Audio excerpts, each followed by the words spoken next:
Welcome to Whores Talk Horror. We're not really whores. We just like wordplay. Hello and welcome to Whores Talk Horror. I'm Sharon. And I'm Melinda. We have a very special episode today, and I am super excited about it. So one of the first episodes that we ever did was about our first horror movies that we watched as kids that made us turn into lifelong horror fans. Since we are now in our second year, we thought it was about time that we do an episode about the first true crime stories that we remember hearing about that turned us into lifelong true crime fans. And honestly, before we go any further, I need to make a slight confession here. I was a true crime late bloomer, honestly. My mom's always been a true crime buff, like literally my entire life. And while she'd spare me like all the gruesome details, she wasn't shy about discussing cases that freaked her out or, indulging me in macabre legend, stuff like that. For instance, at a young age, I knew, in theory anyway, who Charles Manson and the family were and kind of what they did, or at least that they were evil people and did horrible things. But I kind of ignored true crime as a kid because, for me, that was mom's boring stuff. I was more into scary movies and stuff like that rather than crime, which now I think was my super lame-ass way of rebelling as a 4th or 5th grader. So, revelations all around this week. But I was having trouble thinking of something to do for this episode, and I talked to my mom just last night after I had come up with my idea and asked her what she thought and if she had remembered me talking about anything as a kid, and literally she and my dad in unison talked about this story. They also talked about a story that Sharon is going to tell us a little bit later, which I'm psyched to hear about because I don't know this story. Okay, because I love a good story, I'm calling dibs and I'm going to go first with mine so that I can sit back once I'm done and let Sharon tell us all a creepy tale. Aw, Sharon, it's just like when we were little. All right, I'm very, very curious to hear what your story is because you've been giving me, you haven't even been giving me hints all week, but you've been very mysterious about what you're going to be talking about. And I was trying to think back to our childhood. And honestly, the story that I'm telling is the only thing I can really think of that stands out around that time. So please indulge me and the rest of our listeners. What are you going to be talking about? Okay, I'm going to get to it. I just wanted to clarify that this is not really your typical true crime story, but it does involve all the goods, mysterious deaths, multiple what the fuck moments. Honestly, I actually have more questions now after researching this as an adult and with the internet at my disposal than I did it as a kid. It was also the turning point for me. It was the first time I really stopped and paid full attention to a real life story. One that ended up bridging my love of horror while planting the seedlings of what would become a full-fledged true crime obsession.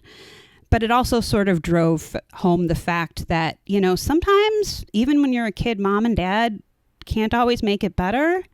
So enough with the foreplay. Let's get on to it. I'm going to talk about the death of actress Heather O'Rourke from the Poltergeist movies. Oh, shit. Oh, good one. Oh, my God. Okay. Yes. I'm excited. Go. Well, no, I'm not excited. Poor choice of words. But, God, I haven't thought about this in so long, and I forgot a lot of the details. So, yes. We talk about this all the time, but Sharon and I have mentioned that when we were in the 3rd grade, we would play Poltergeist in my parents' basement, as kids do. But I was legit freaking obsessed hardcore with those movies, particularly with the character of Carol Ann, who, just to refresh everyone's memories in case, she was the young daughter in all 3 films, actually, that was kidnapped and stalked by ghosts. She was close to our age, the actress was. I would scour every People magazine that my aunt would give me when she was done, or any teeny bopper magazine we could find, just to get info on her, because she just seemed cool and she was in my favorite scary movies. So we should be BFFs, right? And her sudden death was utterly and completely shocking because she was freaking 12 years old. And I'm already dating myself, but I was slightly younger than at the time, as was Sharon. And that shit didn't happen. 12-year-olds did not die. The story was, and to me is still mysterious, and it actually eventually led to litigation. So, I'm going to jump in.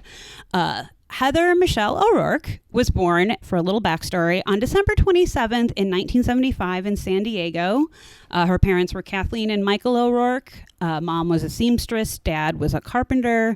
And then Heather had an older sister, Tammy, who was also a dancer and an actress. And we're going to get back to Tammy in a little bit. But just for us to fill you guys in 1981, Kathleen and Michael divorced. Mom and her two daughters, Heather and Tammy, actually spent quite a few years living in a trailer park in Anaheim, California. And then eventually, Kathleen married Jim Peel in 1984, and that was Heather and Tammy's stepdad. So back in 1980, Tammy O'Rourke, Heather's older sister, had a small role in the MGM movie musical Pennies from Heaven, which is set during the Great Depression. And fun fact, it stars Steve Martin, Bernadette Peters, and Horror's Talk Horror favorite Jessica fucking Harper. Thanks, IMDb. I just found that out. Anywho, Never heard of it. Crazy, right? Anywho, as he explained in an interview with American Premiere Magazine, producer Steven Spielberg was looking for a, quote, beatific 4-year-old child, every mother's dream, unquote, for his lead in the horror film Poltergeist. While eating in the MGM commissary, Spielberg saw then 5-year-old Heather O'Rourke having lunch with her mother while her older sister was shooting the Pennies from Heaven movie. Spielberg approached the family after lunch, offered Heather the Poltergeist role, and she was signed the next day. Heather's performance as Carol Ann led to several television and TV movie roles. She worked with Disney in '83. She did episodes of Chips, Webster, The New Leave It to Beaver, Our House, and then she had a reoccurring role on Happy Days, she was like 5 at the time. That's crazy impressive. She also did a few made-for-TV movies and, of course, starred in both Poltergeist 2 and 3. I actually remember her from Happy Days, which is weird. Oh, my God. I love that you remember that. But knowing Sharon, it's not that weird. No, it's Continue. not at all, but I love it. Put it on the list. Anyway, Heather's success did eventually allow her family to purchase a nicer home in Big Bear Lake, California. But older sister Tammy claims that Heather was never really aware that she was, quote, a star. Both Tammy and Heather attended public school as opposed to private when they weren't filming stuff. Heather was very popular. She was president of her 5th grade class, and she had a photographic memory. So at age 5, she learned all her lines for Poltergeist in a day, including those of her co-stars. Wow. In early 1987, Heather contracted, okay, Sharon, you might have to help me out, but I did try to phonetically spell it, giardiasis. Can you... I don't. You have to spell it. I don't know what you're reading. It's giardiasis. It's a parasite that lives in water. Giardiasis. I think it might be giardiasis because I was close. Thank you though. I was also excited to tell this story because I knew that if I got confused about medical terms, I could be like, Sharon, how do you pronounce that? Anyway, thank you for that, Sharon. But I don't know if I pronounced it right either. So. It's a Giardia infection, and then it says Giardiasis. Giardiasis. That's actually how Google pronounces it. They spelled it phonetically that way, and at the time it made sense, but that was yesterday or 2 days ago. Who knows? Anyway, back to Heather. She got that disease, that illness. Is a parasite? She contracted that parasite. Let's go with that. It's easier to say. From drinking well water at her family's Big Bear home. And at the time, she was diagnosed with Crohn's disease and prescribed cortisone injections as treatment. Can I just cut you off really quick? So I apologize. Spencer pulled up something about the parasite that she contracted. It has another term as well that's easier to pronounce, and I'm not even making this up. It's beaver fever. It's what? Say it again. Beaver fever. Sharon likes to laugh at the end of her sentences when she thinks something is really, really funny. So you sometimes lose the end of it. But yeah, beaver fever. So you could say she contracted beaver fever. You know, I bet Heather would have laughed at that. Thank you. That's much easier to say. And yeah.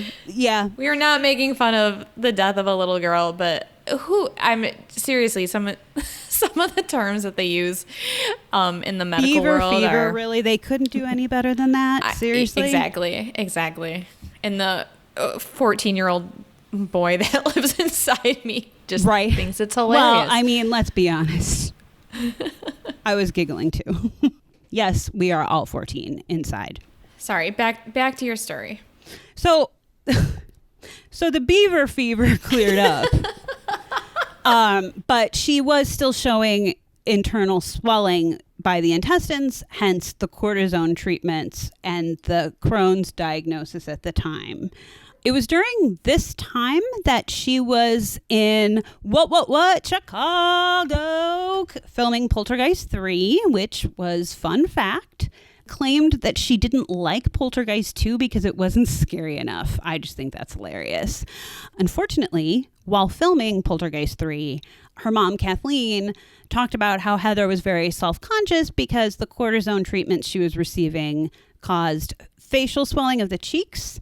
I actually just rewatched this movie, and I mean, I know about it, so I noticed it, but I didn't think she looked that bad. But it's a common side effect with long-term steroid use. They call it moon face. But yeah, I do remember that as a kid that she had that. Yeah, totally. So Poltergeist 3 wrapped on January 31st, 1988. O'Rourke began exhibiting what just seemed like flu-like symptoms. The following morning, she actually got up and told her mother she wanted to go back to school, but she was unable to swallow her breakfast, and her mom noticed that her fingers were blue, and eventually she collapsed in her family's home. Aww. Heather was rushed to community hospital in, we're going to go with El Cajon in California. En route, she suffered cardiac arrest, but paramedics were able to restart her heart at 9:25 a.m. after being airlifted to the Children's Hospital of San Diego. It was discovered that she had intestinal stenosis. I'm pretty sure I got that one right. She went into emergency surgery and survived it, actually, but had another cardiac arrest while being transferred to the recovery room. CPR was performed for over 30 minutes, but at 2:43 p.m., Heather O'Rourke was pronounced dead. The cause of death was ruled congenital stenosis of the intestine complicated by septic shock. So Dr. Daniel Hollander, the head of I cannot talk. Good thing I'm not a doctor. Gastroenterology. There we go. Big words. Over at the University of California, Irvine Medical Center, Dr. Hollander stated that he felt O'Rourke's death was, quote, distinctly unusual as she had lacked prior symptoms of any bowel defect. He said, quote, I would have expected a lot of digestive difficulties throughout her life and not just to have developed a problem all of a sudden.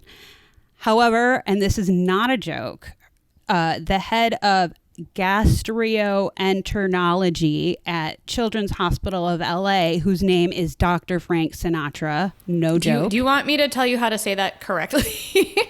Gastroenterology. Thank you. I was close. But good old Doc Frank Sinatra, again, no joke, that was his name.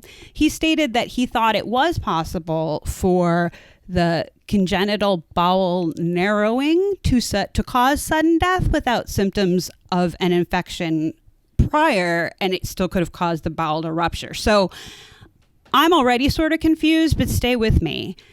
a few months after her death in April of 1988, Heather's mom, Catherine O'Rourke Peel was her full married name, filed a wrongful death suit in California Superior Court in San Diego County, claiming her daughter's illness was misdiagnosed, which eventually caused her death. The suit's primary defendants were the Kaiser Foundation Hospital and Southern California Permanente. Medical Group. I'm just to stick with Kaiser going forward.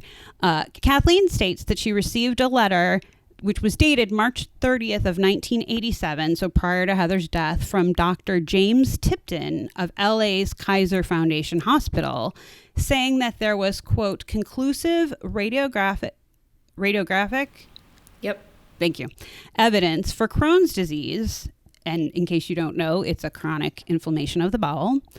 In an article by the AP News on May 25th, 1988, Sanford M. Gage, the O'Rourke family's attorney, stated, quote, the doctors failed to recognize that she had a bowel obstruction since birth and misdiagnosed her condition. As a result, they prescribed medication instead of a relatively simple operation that would have cured her.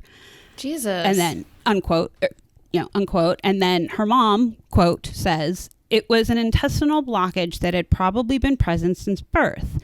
The x-rays taken, if properly read, would have disclosed that this was the kind of condition that should have been treated surgically.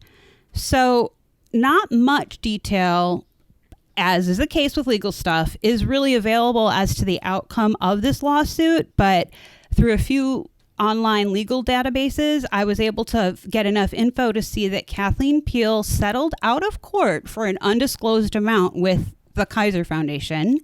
My guess is that the Kaiser Foundation did the usual, we don't want a scandal, let's throw money at this. Settling out of court is not an admission of guilt necessarily, but it doesn't really answer a lot of the questions that I have still. So stick with me because we still got a little bit more to go. Remember Tammy, Heather's older sister, who she was visiting when she got cast for Poltergeist? Literally the night before we recorded this, I stumbled on a podcast called Fan Counters. Think like Close Encounters, but it's like if you're a fan, so Fan Counters. And it's hosted by a gentleman named Nick, no last name listed. But he, in November of 2018, had an interview with none other than Tammy Walker, Heather's existing sister. Sharon, you'll be happy to know that Tammy left the entertainment business and is actually a working nurse. She lives in California, and she says that she's a nurse within the prison systems, and she didn't really get any more specific with that. But hey, good on her. Good for her. She's married. She has a family. She's happy. She did say that due to the lawsuit with Kaiser, and I'm assuming whatever NDA they had to sign, she couldn't really talk a whole lot specifically about her sister's death. She did, however, disclose that Heather had a known congenital, quote, problem since birth. And that's literally what she said. She didn't go further with that. She didn't offer any details. So regardless of Heather's death, I want to be clear that I'm not placing blame, accusing her parents or anyone of neglect or malpractice, nothing like that. I'm just a little confused because did Heather's family ever inform her doctors, at least with that initial Crohn's diagnosis, that she had a known congenital condition? In retrospect, it sounds like they kind of knew about it. But again, this is like 32 years of hindsight, so that does wonders for people. Clearly, I'm no doctor, but I do kind of agree from the casual observer reading that I did, no medical training, but I kind of agree with Daniel Hollander and his observation that it just seems odd that this severe of a condition came on so suddenly as opposed to showing signs like throughout her short life. Well, and also, she didn't say what type of congenital condition she had, right? She just said that she had some type of congenital problem. Right. Since birth, which yeah, could be anything. I mean, it doesn't have to do with her intestinal problems. It could have been a congenital heart condition, which may have nothing to do with it, or it could be any problem with any part of the body that she's born with. So who really knows? And I'm guessing it was probably documented somewhere in her medical records. If she had this, someone would have written it down, and hopefully whoever was treating her would have read through all her previous medical history and would have been aware of it. I think that actually plays into the lawsuit. And again, this is me totally, this is not like any evidence I found, but one thing that was mentioned, that Kathleen, her mother, had mentioned when like pursuing the lawsuit, she said that the group that they would see of doctors, it wasn't like it was one specific group. They all worked together, but you wouldn't necessarily see the same doctor every time you went. Mm-hmm. And I remember in the 80s, for a short time, like my family and I had a health plan like that, and nothing like this ever happened. But I kind of could see how if it was recorded in her files, it could have gotten overlooked. But it just... Oh, for sure. There was no electronic medical records back then. I mean, even today, not all hospitals and facilities are equipped with electronic medical records. There's still people using paper charts and that stuff. Yeah, it is very easy for that stuff to get lost in the shuffle, especially if you're seeing multiple practitioners. And if you do have some major medical problems where you're required to see multiple doctors, yes, absolutely, that stuff can just go to the wayside and get completely overlooked. I guess I'm a little confused because the way that I heard it when you were describing the situation was that I didn't take it that the family knew before her problem in the hospital that she had a congenital issue. I thought that maybe they sort of figured out that she had a congenital issue after the fact. Thank you for mentioning that, Spencer, because that threw me too. Because the mom, like I found like old People magazine articles online that I remember like physically reading, but her mom kind of said it was probably there. But in this interview with Tammy, she was clear about it. She said, oh yeah, no, she had something since birth, but she didn't specify what. So this is why I'm like, okay, I can see now a little bit more clearly how so many wires could have gotten crossed, but I'm also kind of like, well, at least her sister seems really sure. You would think somebody would have said something during the Crohn's disease situation. Like, well, you do know she has whatever the condition was. But I don't know, because I don't think they can be specific, obviously, because of the lawsuit. So, to be clear, and I'm not... Oh. I mean, with HIPAA, and it's none of our business anyways what her medical conditions are, so... Yeah, that's also true. And it was the 80s. True. But, like, I don't want to give anybody the impression that I'm building any sort of conspiracy here. Literally, you could do a quick Google search and find more horrifying BS than like I could even handle. I think I'm naive, but wow, there's a lot of crazy ass conspiracy theories about Heather work on the internet, and they're very, very strange and creepy. Clearly, 32 years later, the story is still on my mind, and it was truly the first obsession I had with a story that wasn't told to me by someone else, or that I didn't overhear while like I was supposed to be in bed during Unsolved Mysteries. In many ways, it sort of remains unsolved for me just because so many of those puzzle pieces are missing and we probably will never get them. At the same time, I feel like I kind of got a chance to know Heather a little bit more, if I could say it that way, because I got to hear more about her as a kid. Her sister told this hilarious story about how they were collecting stickers and they were in an elevator to go to the Jerry Lewis telethon, and Heather dropped all of her stickers. And so Tammy tried to help her pick them up off the elevator floor. They reached the ground floor, the elevator doors opened, and Heather said, "Tammy, you dropped your stickers all over," and walked right out of the elevator. Like, she sounded awesome. And it's just horrible because, like, she could have been a force to be reckoned with and could have maybe been working with Mike Flanagan. Who knows? Or even been at that level because she wanted to direct. So that's my story 32 years later, and I'm still heartbroken. But that is this tragic story of Heather O'Rourke, Carol Ann Freeling from Poltergeist. Shit. Well, thank you. I do definitely remember when she passed away because we were a few years younger than her and we're such fans of that movie. I've got shit my grandma kept that I'm going to put online that I was embarrassed to find as an adult. Not like anything gross, but like, yeah, I was obsessed. Yeah, it was really sad when she died. I couldn't believe it because you're right. When you're kids, you just I didn't know any other children who died when I was little. Neither of us did, I don't think. I mean, Right. Obviously it happens and it's horrible when it happens, but it was not something that either one of us dealt with personally. This was like the closest thing is, seeing an actress that we both really liked and liked her movies pass away. It was just so sad and tragic. Totally. And like you said, possibly could have been prevented. Yeah, and I didn't realize she was that smart. Like, obviously she seemed like a bright kid, but the fact that she like memorized the Poltergeist script literally like in an hour, she was brilliant. Like, who knows? So that's my story. On a lighter note, Heather's famous line, "They're here," from the first Poltergeist movie, that is ranked at number 69 on the American Film Institute's list of 100 movie quotes. Another fun fact, Heather being 5 years old when she filmed the first Poltergeist, she was super excited and interested in the skeletons that they used. I know Sharon and I have talked at length about how they were real, but she thought they were cool. They didn't scare her at all. Maybe she would have grown up to be a doctor. Right, among many other things.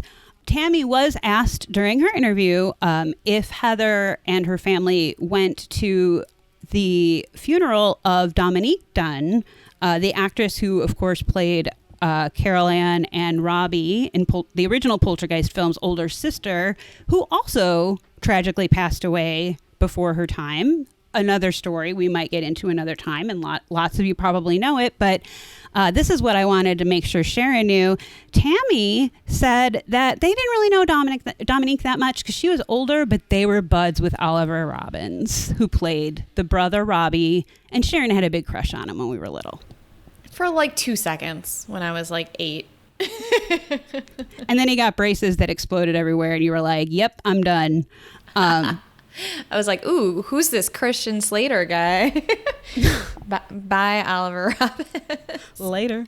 The other thing that Tammy said that I swear I have, I think since a young age, sworn that this was true. And so I just feel sort of vindicated, but there's no proof. Tammy swears that in the beginning of the film Poltergeist 2, that there was a very brief yet fleeting mention about how Dana, the older sister, decided not to go with the family to the grandma's house and stayed with friends because she's clearly not in Poltergeist 2. I also remember hearing that very briefly the first time I saw it. However, I've not been able to find that line since. So, kind of weird. Lastly, about the Poltergeist movies, we could go on all day about them, but this fucked me up hard.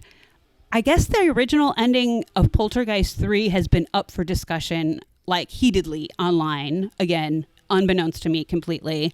But people were like, I found some posts where people were like, come on, MGM, release the final cut, you know you want to. And the studio has always said that they never reshot the ending. They had wrapped before Heather passed away. Tammy confirms that at the end of Poltergeist 3, they were going to fucking kill Carol Ann. What? You can't do that. Yeah. And then they were like they shot it and everything. And then after she passed, they were like, maybe not. And so the ending is now what we see, where Tom Skerritt and Nancy Allen are hugging Donna, from our friend from Twin Peaks, aka Lara Flynn Boyle, sorry. And Heather O'Rourke's character is laying in their arms. So we assume she's alive, but it sounded like they for real were going to have a death scene. And I guess Nick from Fan Counters podcast interviewed Zelda Rubinstein before she passed.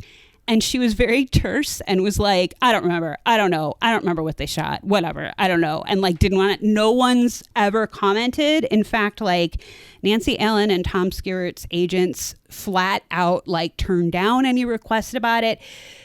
And again, I'm sure it's just because there was a child involved who passed away and people are trying to be sensitive, but it's a scary movie and it just adds fuel to the rumor fire.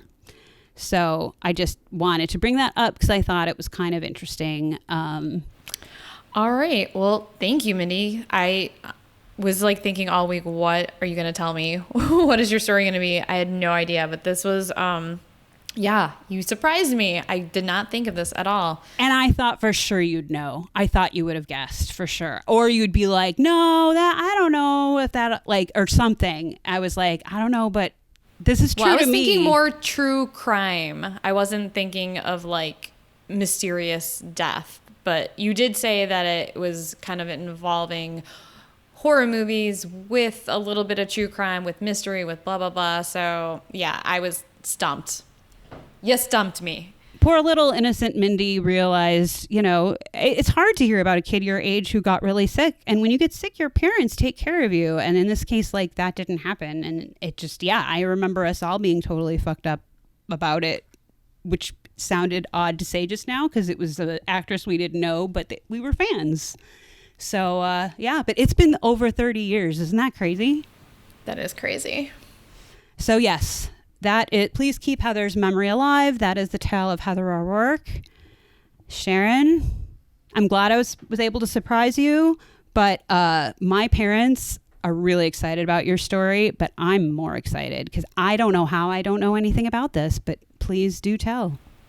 I don't know how you didn't either. I came from a family where I watched the news a lot because my brother and I would go to my grandparents' house after school where they would watch us because my mom was a single mom and she worked a lot. And my grandparents were those people that put the news on from like 3:30 all the way until the 10 o'clock news. And then they would watch Johnny Carson. But yeah, they just had the news playing like all day long. So I would sit on the couch sometimes and watch the news with them. And this story was like the biggest thing in the news when I was growing up that really just like changed my life and got me super interested in true crime. And well, let's just get into it. Yeah. This is the disappearance and the murder of 7-year-old Jacqueline Dewallaby. She disappeared on September 10th, 1988 from Midlothian, Illinois, a southwestern suburb of Chicago, just 7 miles south of where I grew up and where I actually lived for 2 years of my life as an adult. Put a pin in that. We'll get to that later. So before we get into my case, I want to give credit to my references. I used a bunch of different websites, unsolvedmysteries.com, abc7chicago.com, Wikipedia, Reddit, chicagotribune.com, what else? Law Northwestern, edu, fletchermarple.com, bizarreandgrotesque.com, and findagrave.com. I also want to give a trigger warning. This story will contain child murder, sexual assault against a child, and also an adult, and possible child abuse. Well, definite child abuse, but here we go. Jacqueline Dewallaby was born May 17th, 1981. Jacqueline was described as a sweet, innocent little girl who was very shy and had big, beautiful blue eyes. Her parents were Jimmy and Cynthia Guess. Jacqueline's father, Jimmy, who admitted to being in and out of trouble as a kid, said he met Cynthia when she was 13 or 14 years old at a roller skating rink where he worked. They dated for 7 years, then married after Cynthia became pregnant with Jacqueline. Cynthia and Jimmy had separated a year after marriage before Jacqueline was born. I didn't want anything to do with her, Jimmy said of Cynthia. It was a bitter divorce. Eventually, Jimmy moved to Florida to do construction work. Jacqueline never knew her biological father in her short life, but Jimmy said he was kept informed about her through his mother, Jackie, who was close to Jacqueline. Cynthia eventually remarried a man named David Dewallaby. David adopted his stepdaughter, Jacqueline, 6 months after he married Cynthia. Cynthia and David also had a son together, Jacqueline's half-brother named David Jr., or as they called him, Davy. On the morning of September 10th, 1988, David and Davy awoke early. They made sure to stay quiet and not wake the rest of the family, including David's mother, who lived in the basement. However, at 7:15 a.m., David discovered the front door to their house was partially open. At first, he thought that maybe his mother had come home earlier and left the door open. Her car wasn't in the driveway, so he just assumed that she left again while leaving the door open. 2 hours later, Cynthia went into Jacqueline's room to wake her. However, Jacqueline was not in her room. They initially assumed that she was out playing with friends, and after searching the home, David and his son went out to search for Jacqueline, but they could find no trace of her. When Cynthia went into Jacqueline's room, she discovered that Jacqueline's comforter was also missing, which was unusual, as Jacqueline would not have taken her comforter to go outside with her, especially, she's going to go play with her friends. I'm trying so hard not to say anything. I'm just listening very intently. That's okay. I mean, if you have something to say or comment that's like relevant to the story, you can. No, I'm basically just enthralled and slightly terrified already. So I'm like breathless waiting. Okay. Yeah. When Cynthia walked down her driveway to go to a neighbor's house, she noticed that the basement window had been broken.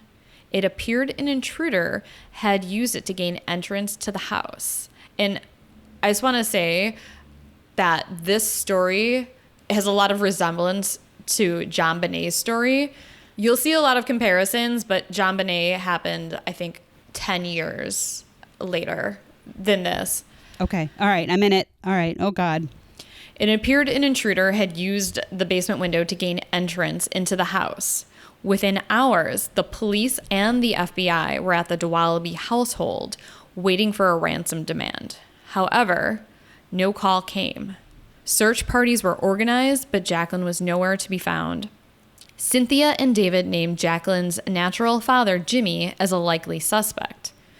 Years earlier, they said Jimmy had broken into the home of Cynthia's parents in an unsuccessful attempt to snatch Jacqueline away after a bitter custody battle.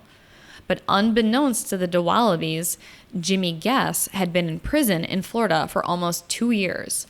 On May 23, 1988, 3.5 months before Jacqueline's disappearance, he was sentenced to 7 years in prison for 2 counts of sexual battery, threatening with a deadly weapon, and 1 count of attempted sexual battery. Guess said the incident involved a woman he had met at a bar. In September 1988, Guess said he learned from an FBI agent that Jacqueline had disappeared. I cried for 2 or 3 days in the prison chapel, he said. Officials of the medium security prison put him in closed custody for 4 months out of apparent concern he might try to escape. Guess said he had been looking forward to the day when Jacqueline would be old enough to visit him in Florida. She was my child, Guess said. That was the only thing I thought I did right in my life. Aww. Back in Midlothian, police found no sign of forced entry into the Dewallaby home and said Jacqueline, who is only 4 feet tall, couldn't have opened the front door herself because of an inside bolt that was on the door that was above her reach. The Dewallabys contended that an intruder entered through a broken basement window. Investigators believed that the basement window was broken from the inside of the house to make it look like an intruder was responsible. There was more glass found on the ground outside than inside the basement. A police investigation also found that dust on the inside windowsill was undisturbed. David's mother, who lived in the house, and Dewallaby, told the police that numerous objects on the floor directly below the window had also not been disturbed either. From the beginning, the investigation into Jacqueline's disappearance was two-pronged.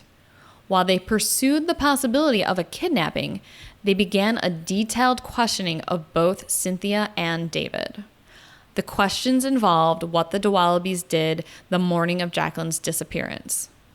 Cynthia Dewallaby made inconsistent statements when questioned about how she discovered that Jacqueline was missing. On September 10th, she told the police she discovered Jacqueline missing at 9:40 a.m. Later, she said that her husband was already out searching for Jacqueline when she awoke at 9:30 a.m.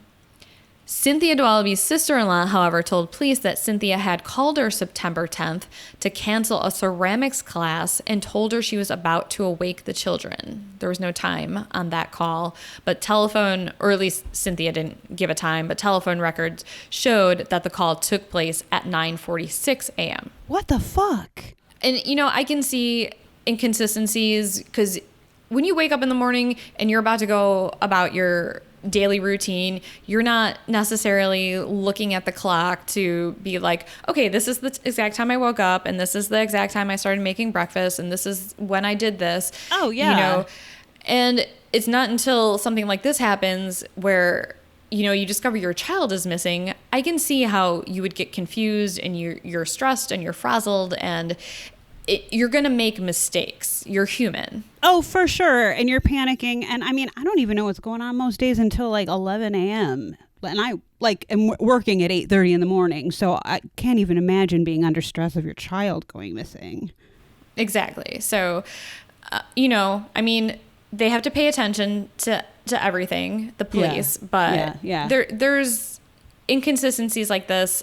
I don't think it's extremely unusual. Yeah. So on September 11th, the day after Jacqueline's disappearance, David agreed to take a polygraph exam at FBI headquarters in Chicago.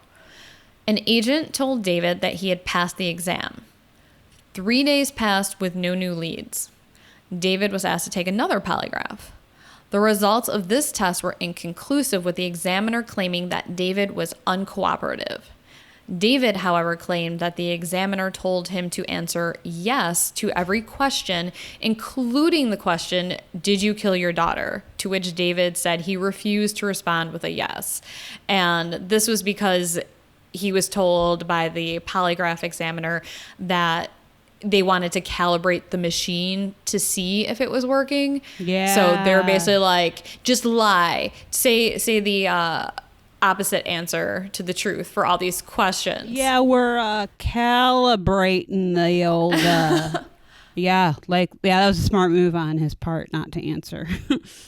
I agree. I think it was a smart move. And I don't know if this is something that I'm assuming, maybe they do this with like, what is your name? What is your address? Obvious questions, but telling you to say yes to you killed your daughter and think that that's like somehow not going to be turned against him later. Like, yeah, I would have done the same thing if I was him. I would not have said yes to that. So after the second polygraph, David was interrogated for 5 hours before an officer interrupted and told him that Jacqueline's body was found. David believed that the police officers were lying in order to get him to confess. However, when he came home to find Cynthia crying, he knew that the news was true. On September 14th, 1988, Jacqueline's body was discovered in a vacant field amongst weeds and brush in Blue Island, Illinois. Found at the scene was Jacqueline's comforter that her mom reported missing from her room and her nightgown, along with rope that was around Jacqueline's neck. Pubic hairs were found on the bedspread that covered Jacqueline's body and on underwear found near the body. An autopsy was unable to determine when Jacqueline was murdered, but it was determined that her death was attributed to strangulation. On September 17th, she was laid to rest. The investigation now involved the Illinois State Police, the Midlothian Police, the Blue Island Police. It doesn't say that the FBI were still involved, but they were possibly still involved in the case. They're always involved still.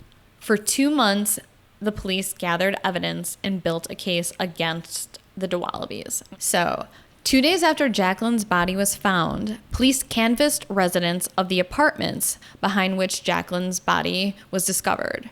Among those interviewed was Everett Mann, who had aspired to be a police officer but had been rejected because he suffered from bipolar disorder.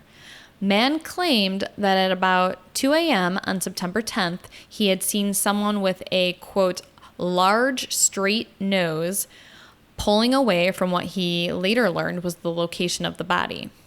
He said he could not tell whether the person was a man or a woman, but thought that he or she was Caucasian. He described the car as dark colored. Dark blue, navy blue, black, or dark brown. He wasn't really sure. Everett was at least 75 yards away from the car, and it was a dark, moonless night. So, all right, I'm going to come back to this in just a second. I just have to read this next part. But later at the Midlothian police station, man was shown an array of photographs of possible suspects and asked which nose structure most resembled the one he had seen. Number 4 man said, which happened to be a photo of David Dewallaby. However, the photo spread that Everett was shown were frontal photographs, even though Everett said he saw the person from a side view. David's photograph was also larger than the 4 other photographs. Okay, so this was, 2 days after the body was found. So I know the police want to catch whoever murdered this poor child as soon as they can, because residents of the community are going to be freaking out. However, this just seems so planned by the police to have a larger photograph of David Dewallaby. And also, if man couldn't even determine whether or not he saw a man versus a woman, how did they expect him to accurately pick out one person from a lineup and say, yes, this is the person that I saw? Right. With a straight on view. With a straight on view, even though he only saw this person from the side. So luckily, someone realized that this identification of David Dewallaby was, not the, there was something off about it, we'll just say. Not all the analytics would add up exactly. Doesn't add up at all. Robert Clifford, the head of the South Suburban prosecutions for the Cook County State's Attorney's Office, was skeptical of man's identification, as he should be. He enlisted Paul Greaves, the Blue Island police chief, to join him in an experiment. It was a reenactment of man's identification of a man with a big nose from 75 yards away. They concluded that it was impossible to see a nose structure from that distance, especially in the dark on a moonless night. Totally. Also, in subsequent interviews, man's description of the car changed. First, it had been merely dark colored. Then it became mid-sized. Then he described it as the latest 70s version of the Chevy Malibu. Finally, a 1979 Chevy Malibu. Needless to say, the reliability of this witness would come under intense scrutiny. A Chevy Malibu from the late 70s was not a small car. Like, that was a boat. I will take your word on that. Oh, say anything. It's what Lloyd Dobler drives. Oh, is it? Yeah. Okay. Yeah. Oh, yeah. It was a boat. But most cars back then kind of were boats. They were either like really big or really tiny. Because then, when they remade them not too long after, they, brought them down to size. But still, like, that would have, I feel like I would have had a better idea of the color, at least, of the car. So, well, whatever. I'm going to stop guessing and let you keep telling the story. But this is crazy. Well, Cynthia Dewallaby did own a 1980 Chevy Malibu. What? However, it was light blue in color, not dark. But the police surmised that it might have somehow appeared dark because, it was a very dark night that night. The car was forensically examined, but there was no evidence that a body had been transported in her car. Okay. 2 other eyewitnesses claimed that they had seen Cynthia's car near the area where Jacqueline's body was found. However, these sightings were discredited as well because it was confirmed that Cynthia's car was in front of the Dewallaby home at the time of the sightings. Another issue involved the basement window. A forensic analysis was done on the window to determine if it had been broken from the inside or the outside of the home. The report concluded that the window had actually been broken from the outside. Apparently, perhaps maybe to minimize noise, whoever broke the glass just punctured it and then removed several large pieces of the glass, placing them on the ground. But unfortunately, this finding was discovered a little too late. Based solely, based mostly on Everett Mann's purported identification of David and the assumption that the basement window had been broken into from the inside. Patrick O'Brien, the head of the office's felony trial division, obtained a grand jury indictment for both David and Cynthia on November 22nd, 1988, charging both of them with murder of their daughter and adopted daughter and concealing a homicide. David and Cynthia Dewallaby were arrested immediately and charged with Jacqueline's murder. Cynthia was also now 2 months pregnant. Oh my God. The couple both insisted that they were innocent. What the fuck? In April 1990, David and Cynthia Dewallaby went on trial for Jacqueline's murder. The prosecution had built its case mainly on circumstantial evidence. So now let's talk about the trial and the case against the Dewallabys. The prosecution questioned whether it was possible for someone to enter the house without disturbing the items below the basement window. There were several items, including a nightstand, towel rack, TV tray, and makeup tray, all located beneath the basement window that was broken into. What were they using that area for? Well, David's mother lived in the basement. Oh, right. So, and I'll get to it in a second, but you can actually see video of the basement, the way it was set up.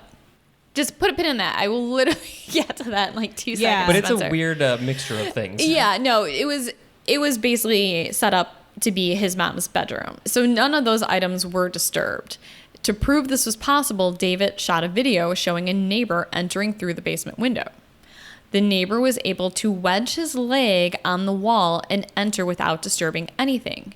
You can watch this video in an old episode of Unsolved Mysteries, which we'll talk more about Unsolved Mysteries later. But I found this on YouTube, and yeah, his neighbor was able to slide right in, put his foot on the wall, and like push himself off and just kind of like hop down over all the things that were set up under the window. So it was possible. That's why you shouldn't have a basement or basement windows. You should basically just live in a fortress that's like 50 feet off the ground, where there's only one door in and out. Preferably a moat with electric eels and piranhas around the entire structure. Absolutely. And lava. And no stairs or elevators into the normal unit. Just you get up with a pulley system and a bucket. That's how it works. Anyway, sorry. It's a nightmare for bringing groceries up, but worth it. Your safety is worth it. Anyway, I want to hear about this jury thing. This is not looking good. Jurors rejected the evidence by the defense that an intruder broke into the home and kidnapped and killed 7-year-old Jacqueline. A slender-built juror, the only one on the panel who was able to climb through the narrow 14 by 28-inch window that the defense contends a kidnapper entered, helped convince the jury that no one entered the house the night Jacqueline disappeared. The only way the juror could maneuver through the window was feet first and on his stomach. He couldn't get through the opening without removing any dust on the windowsill. Police testified to finding an even layer of dust on the sill. And when the wiry juror dropped 5 feet down to the floor, as an intruder to the Dewallaby home would have had to have done, he knocked over a flimsy metal rack under the window. "We gave it a nice dent," one of the jurors said of the rack. But police had found nothing disturbed inside the Dewallaby basement. Prosecutors contend evidence shows no intruders entered the home the night of Jacqueline's death. The Dewallabys maintained that they did lock both their front and back doors before going to bed that night. And the next morning, David Dewallaby contends that the front door was open. Other evidence from the prosecution included a blood-stained pillow found in Jacqueline's bedroom and head hairs similar to Jacqueline's found in the trunk of her parents' car. The defense attorney said the Dewallabys would give authorities hair and blood samples. Prosecutors also asked for saliva samples. However, the blood on the pillow and the hairs could not be confirmed as coming from Jacqueline. Here's where things get a little more dark, and here's where things look even worse for Cynthia and David Dewallaby. Jacqueline's brother Davy claimed that Jacqueline got spanked a lot by their parents. Prosecutors said that Davy saw his mother on past occasions hit his sister about the shoulders with a broom, belt, or rope. Cynthia Dewallaby's attorney, Lawrence Hyman, argued that if she spanked her daughter, it wasn't relevant to a murder charge.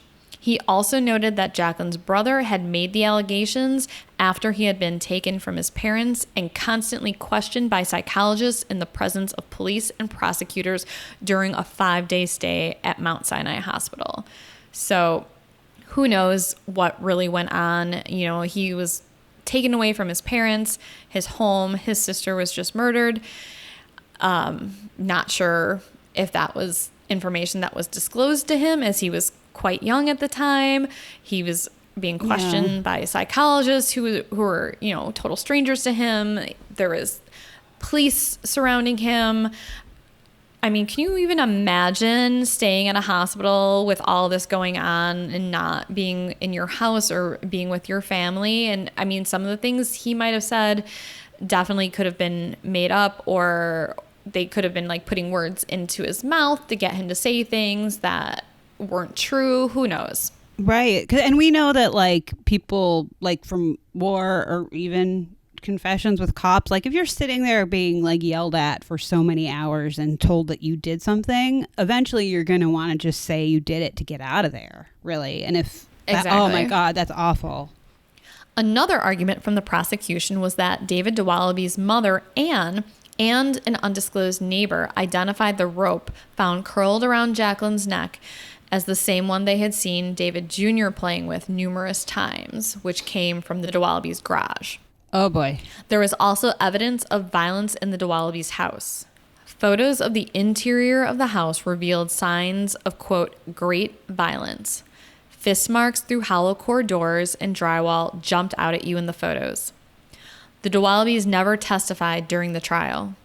Before closing arguments, the judge addressed both legal teams without the jury present. He decided that the case against David Dewallaby would continue as scheduled. However, he felt that there was insufficient evidence for Cynthia's case to be put to the jury.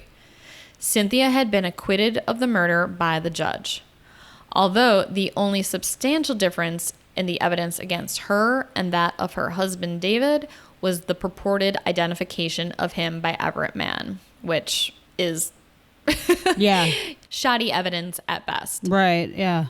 After the trial against David Dewallaby, the jury deliberated for nearly 14 hours over 3 days. They had waited through 12 days of testimony and more than 200 exhibits before finding David Dewallaby guilty of first-degree murder. Oh, man. The evidence of the fist marks on the doors and the walls in the Dewallaby house, and also telephone records suggesting a quick cover-up, played a major role in convincing the jury of David's guilt, according to the jury's forewoman, Phyllis Halverson. According to Halverson, the jury took only one vote in finding Dewallaby guilty of killing his young adopted daughter. Whoa. I know there are people who feel we brought in the wrong decision, Halverson said. God help us if we did. But we did everything we possibly could to find this man innocent, and we could not. Prosecutors had never pointed out to the jurors the damage done to the house, but the inference that the jury apparently drew from those photographs was that only a hot-headed father could have done that kind of damage. And a father with the kind of temper like that, it could result in killing. On May 3rd, 1990, David was sentenced to 45 years in prison, 40 years for murder and 5 years for concealing a homicide.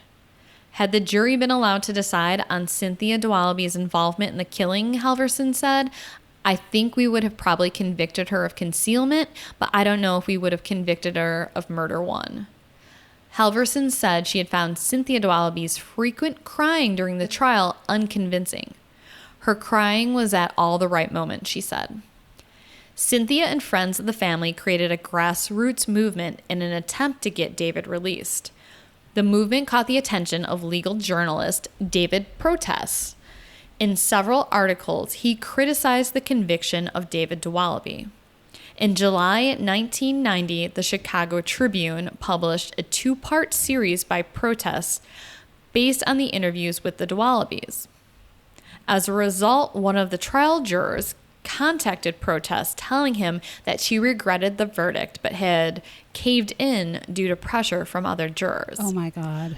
Protest took the story to Paul Hogan, an investigative reporter for WMAQ-TV, Chicago's NBC-owned and operated channel, which gave the story major play. I probably spent hours watching that as a kid. In the months ahead, Protest and Hogan worked together on other investigative stories about the case. They discovered the undisclosed experiment that had led Clifford and Greaves to conclude that it was impossible to see a nose structure from 75 yards away.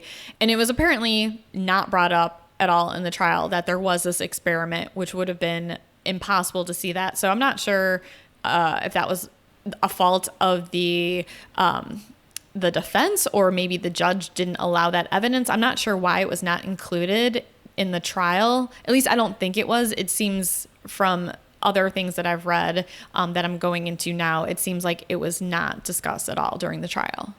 Hogan also broadcast an interview with Mann, who noted that O'Brien, the lead prosecutor, had a nose more prominent than David's.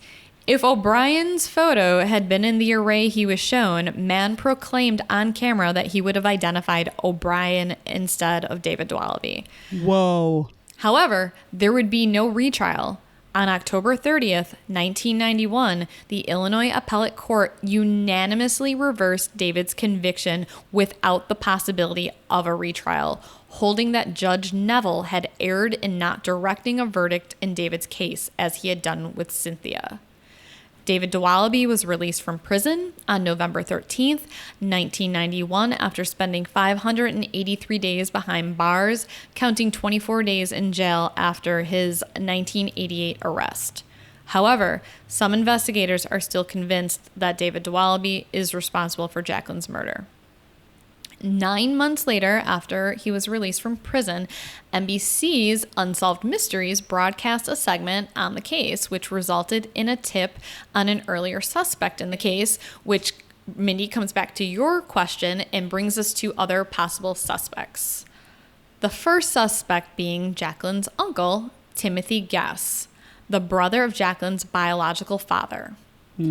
Timothy Guess was a paranoid schizophrenic and had provided a false alibi for the night of Jacqueline's disappearance. Guess had told police and the FBI that he had spent the entire night at an all-night restaurant in South suburban Harvey. 2 waitresses had corroborated the alibi at the time, but they told Protest and Hogan that, in fact, Guess had been there only briefly around 9:30 p.m., They said they had lied because they believed that the Dewalabys were guilty and they did not want to get involved. Oh, my God. Which they pretty much got themselves involved and led to, I mean, I'll tell you who I think did it after we cover all our options. But yeah, they helped convict a man of murder, whether he's guilty or not. You know, no one knows for sure, 100% sure. I don't think he is. But yeah, they definitely got involved by lying. It was just really inconvenient for them. So they were like, well, we're just going to tell you what you want to hear so you don't have to bug us and we can go back to doing our thing. Oh my God, that's infuriating and horrifying. Yeah, and it's really nice for them to make judgments on the parents without knowing all the evidence that was involved and decide they were going to lie because they thought the parents were guilty. Like, how fucked up is that? Several customers who had been at the restaurant who had never been questioned by the police also said that Guess had not been there. Ooh. In addition, Protest and Hogan learned that another waitress at the restaurant, Margaret Murphy, lived in the apartment complex where Everett Mann lived, where Jacqueline's body was found, and that Guess had often driven her home. Murphy told Hogan that she had never been questioned by police, but before the Dewallaby trial, prosecutors had instructed her not to talk to the defense lawyers. Oh my God.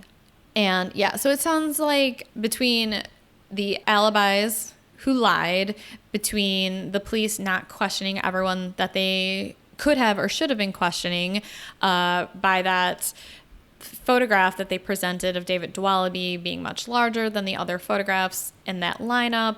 Also, the prosecution, I mean, they were looking to convict the parents, whether or not they had enough evidence or they just needed to create evidence or whatever. Like in the JonBenet Ramsey case, there was just a lot of shit that was fucked up by a lot of different people. So, but like, this is like blatant. Well, it happens a lot. I mean, yeah, right. No, I know. I don't know why I'm like, what? But still, it's fucked up to hear about it. On December 17th, 1992, Protest and a colleague conducted a taped interview with Guess, who spoke freely about his mental illness. He said he had begun hearing voices when he was a young child, and he had been in and out of mental institutions and suffered repeated blackouts and had taken various drugs, legal and illegal, for much of his life. Since age 16, Guess said, he had been guided by a spirit who, quote, gives me psychic powers.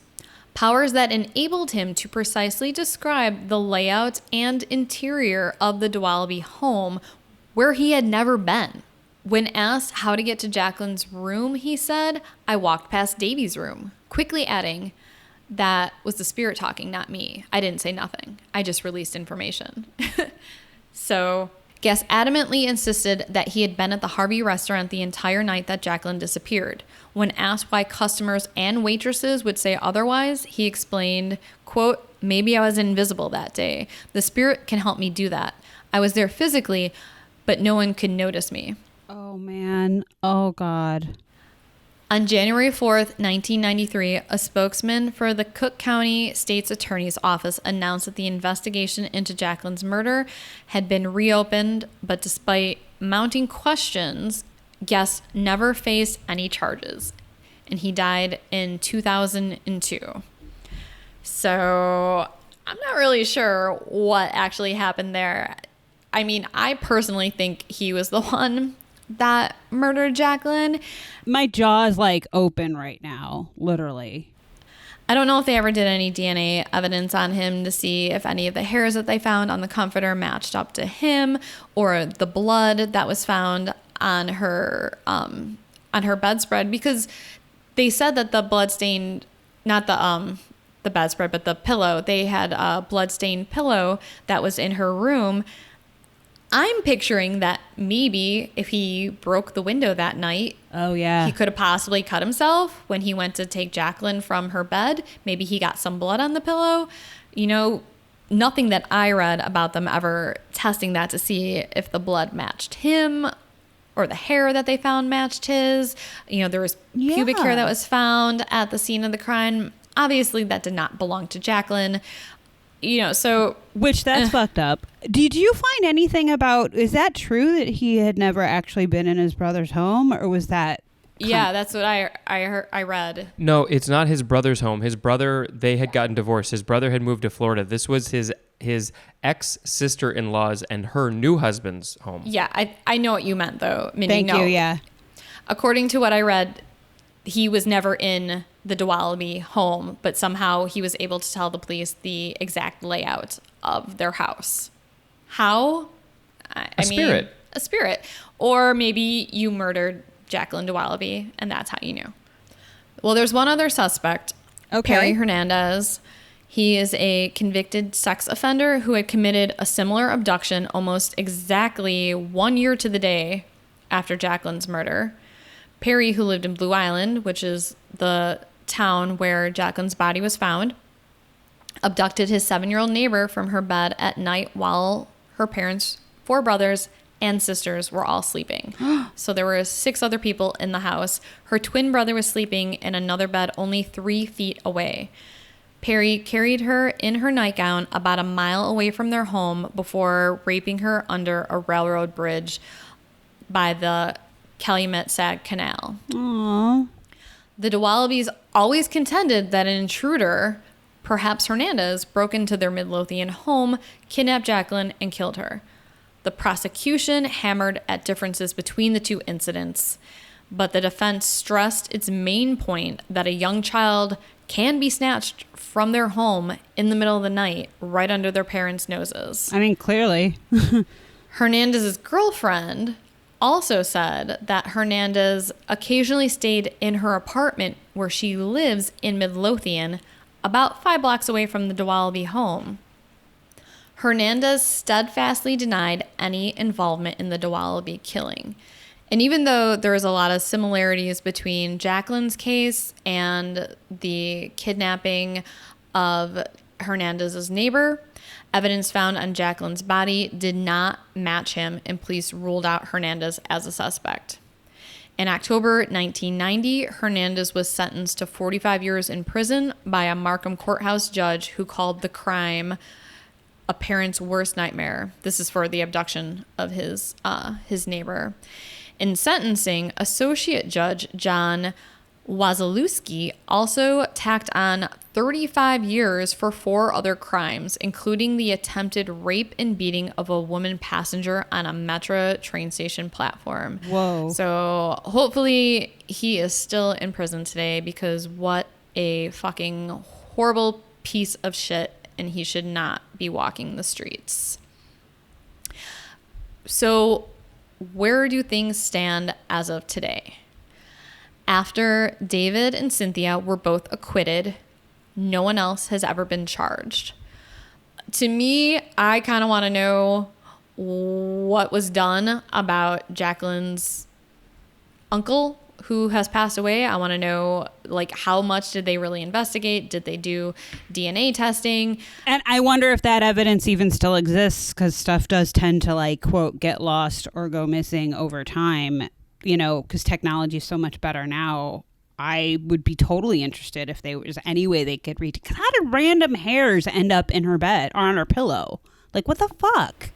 Or pubic hairs in her underwear. I mean, yeah, I don't know if any of that was ever tested. Oh my God. He passed away in 2002. So if it was him, I mean, he's gone. But yes, it would still be nice to have answers.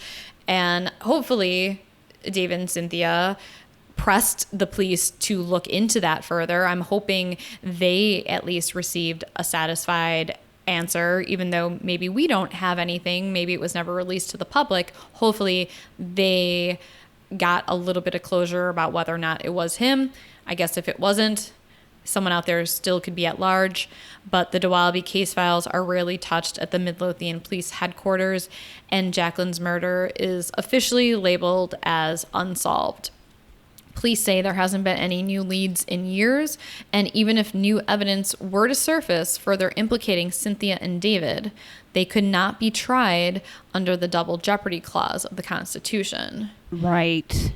David and Cynthia Dewallaby are still searching for Jacqueline's real killer, and they now live 40 miles away from where the murder happened and have since changed their last name. Oh my God. In 1996, CBS actually aired a 2-part made-for-TV movie about this case, which you can also find on YouTube. I watched the first part, and it was fine. I mean, it was literally kind of like reading through all the newspaper reports I read. It was pretty much verbatim for everything that I've found in this research. I didn't feel like I needed to watch the second half of it. But if you're interested, it is out there. And it stars Shannon Doherty and Kevin Dillon as Cynthia and David Dewallaby. It's called Gone in the Night, and it's based on the book by the same title. Wow.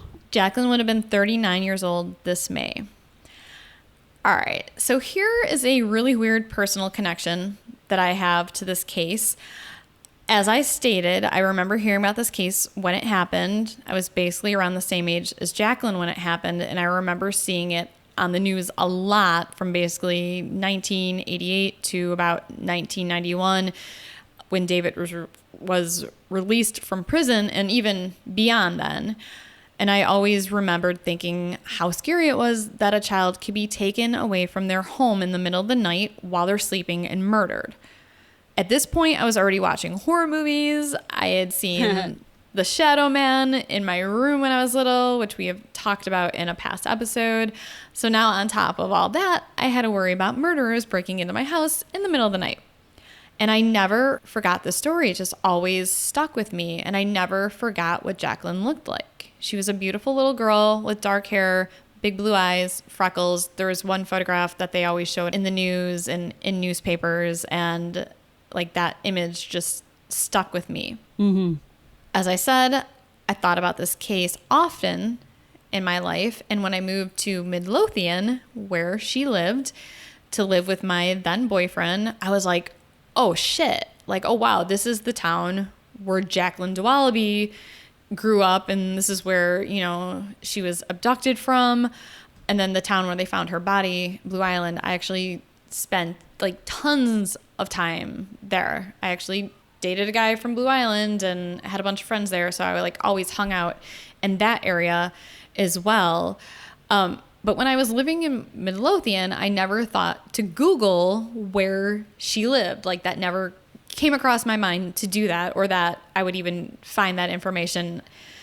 When I started doing research for this case, though, last week, I Googled where her house was at, not knowing if I would actually find out where her address was, but you can find it online. And I almost had an anxiety attack when I saw that not only did I live on the same street as her, but her house was only 4 houses down from where I lived for basically 2 years, and I had no fucking idea.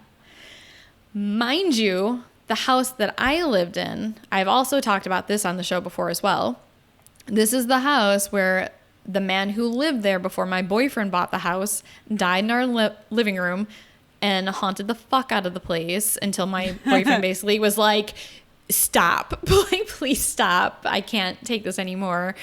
And I always felt when I was there that someone was watching me in that house, even when I was home alone. I mean, you can hear all these stories on previous episode that we did. It was episode 17 of our podcast. A lot of good stories there if you want to check that out. But besides that, that area is just not the safest place to live. It's not really like the best area. There was actually a night when our neighbor chased a man out of his yard that was trying to break into his house, and the man jumped over the fence and ran through our yard. Oh my God.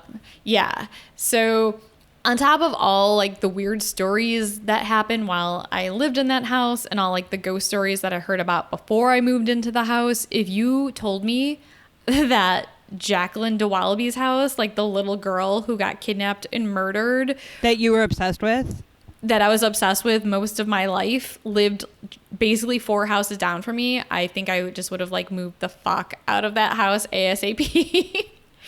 But I literally walked or drove past the Dewallaby house hundreds of times while I lived there without even knowing it. Wow. Because it's sunny out right now, I feel safe saying that I'd be like, oh, I'd probably try and like make contact because maybe she wanted help. But come like 11:30 tonight, I'm going to be like, I really regret even thinking that, because I would have been terrified too. But holy shit, that's crazy. And then also, on top of finding out that I lived just like 4 houses down from her, I was texting with my friend Jelena, who has also been on our show before when we did our episode about indigo children, episode number 4, if you want to listen to that episode. But I was texting her that we were going to be doing this episode and that I was going to be talking about Jacqueline Dewallaby. And I asked her if she remembered that case growing up, because she actually grew up in Blue Island. And she was like, oh yeah, my dad's side of the family is related to the Dewallabys. Oh my God.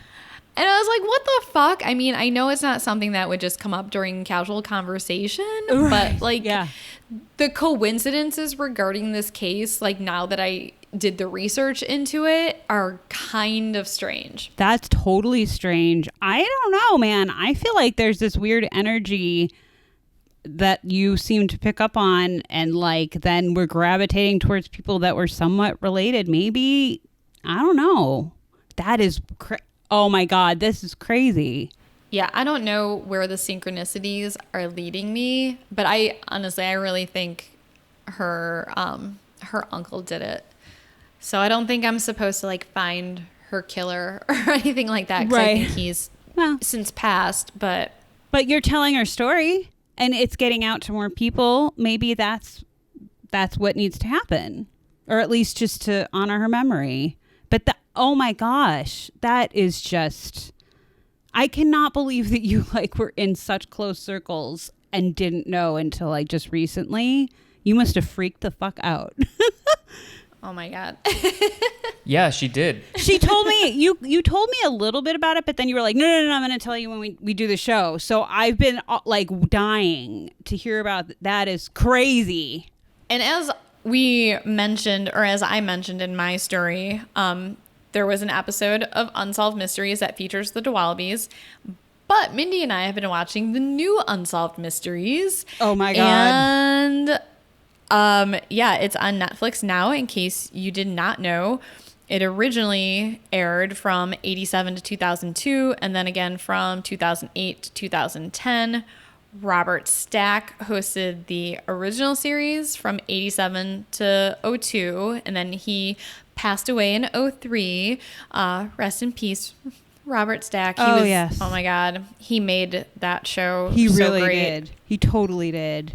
Yeah. Then Dennis Farina hosted in 2008 to 2010, which I don't think I ever watched the episodes where he hosted the show. Did you? I was just going to say the same thing. I never did. I kind of gave up on it just because the music and then Robert Stack's voice just set the tone, and I was terrified, like from the opening like note of the theme song. Nobody could top it.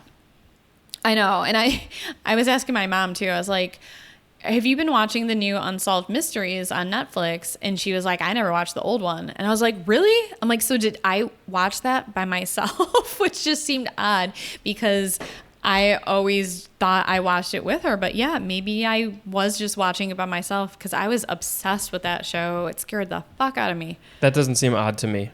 You might have come over to my house at one point because I watched it with my parents, I know, but they would always be like, are you too scared? And I'd be like, no, but then that theme song would just like haunt my nightmares. And it was awesome. The new season is on Netflix. It's 10 episodes, but only 6 are available right now. Yeah. So of course, Mindy and I binged the first 6 episodes, and I can't wait for the next 4 to come out. I think the first episode is my favorite. We're not going to give away any spoilers right here, but the first episode sucked me in immediately. It's super creepy. I couldn't stop thinking about the case itself because it was just like a what the fuck? Like how did any of this like happen? Check it out if you haven't seen it. Yeah, I really think they've done a good job bringing it back. Sharon had commented, because we've been texting all week about it, that there really isn't a host necessarily, which I think was a good choice. I will say that just because Robert Stack is so iconic, but they've done a great job with it. And was it the second episode, Sharon, that I was like, what the fuck? Like I said, I texted you like their cases, the cases they picked, everything. It is a doozy. It is really engrossing and terrifying. Whoever made the decision to just not have a host, because I know there's a lot of people who are talking shit about it. I was one of them when it was first announced. And if you haven't watched the new season yet because you're a huge fan of the original and you're just prepared to hate the new season, it's actually really good. And I think like as Mindy said, the decision not to have a host, because you cannot replace Robert Stack. I mean, his voice, him walking out of the shadows, wearing that trench coat, the infamous music, it's so iconic that no matter how good the replacement may have been, you know that there would have been backlash. So the best was for there just not to be a host or a narrator at all, but the people involved in the stories are the ones telling the story. And it's really well done. Like it's really well like directed and curated. And yeah, I really think they did a good job. They retained the original shit that used to scare the crap out of me from the original show, even when nothing was happening, but like have modernized it, and they've done a great job. So yeah, I wouldn't be afraid to watch it if you're a fan of the old show. Yeah, each episode's basically set up like a mini documentary. So the original show, you would have multiple stories over like a 1 hour actually with commercials, like 45 minutes. So this is just like one hour episode, just one story. So yeah, the way they set it up, it is like little mini documentaries. And yeah, the music's basically the same. I was kind of worried about that because I was thinking like, oh, either they're going to replace the music, which if it's going to be Unsolved Mysteries, you have to have the original music. But I was like, oh, what if they like modernize it too much where it's like this horrible remix? Yeah, right. Or like Green Day is playing it now or something. I don't know why Green Day came to mind, but yeah, I love this. They kept the theme, but they also did a great job with that too. And I think it might freak me out more than the original, to be perfectly honest. It's just those chords and those notes that I'm like, oh God. And like the reenactments are also kind of like oddly similar to the original. Yes. Like the original didn't have like any frills. It wasn't overly dramatized. And it's kind of set up the same exact way. And then, you know, they'll cut to like a disturbing shot of an empty field or like a creek or something that just like gives you chills. And then, you know, obviously it's interspersed with interviews from the actual people involved in the cases and photos and home movies and whatever. Which, yeah, I really like that we see more of the actual people and more of, yeah, like the original imagery, because I will never forget that episode from the original series about the father who built the bunk beds for his kids. And the wood he used was supposed, like they thought it might have been haunted. And the kids sleeping in the bunk beds every night would like see a witch behind their bedroom door. And because it was like one of their like supernatural episodes that they would do every once in a while. And all I know is it scared the ever living shit out of me, but it was all a reenactment. And I actually found these people talking about their real stories to be way creepier and scarier because it's like the real people. Yeah, it's good. I agree. Check it out. Besides the one UFO story, I think every other story was like a missing person case or a murder case. And there was even one episode that was all in French with subtitles. So I kind of like that they're including international mysteries as well. Yes. I was like, okay, they're really putting thought into this. I like it. And it's a good story, too. So we both recommend it. Check it out. If you were skeptical, I think you'll like it, even if you're a fan of the original like we were. So, all right. Well, I think that's going to do it for this week. If you have any ghost stories, scary stories, UFO stories, abduction stories that you want to share with us, please write to us. You can email us at whorestalkhorror@gmail.com. If you are able to, please subscribe to our Patreon. You can have early access to episodes, hear exclusive episodes, or see exclusive posts, and possibly receive cool gifts. And lastly, I may or may not post some really nerdy clippings that I made when I was a kid about Heather O'Rourke. So if that's any incentive, I am fully happy to put my pride aside for the, greater cause. Do it. Totally do it. I want to see those. Lastly, we hope you are all still staying safe out there. We hope you're all healthy. Please continue to wear your masks. Numbers are climbing every day in most states. So yeah, just be kind to each other, help each other, wear your mask. It's maybe a little inconvenient for you, but you could be helping save someone's life by doing it. Absolutely, or your own, and you're not being a dick. So just be good people. And as always, thanks for getting creepy with us.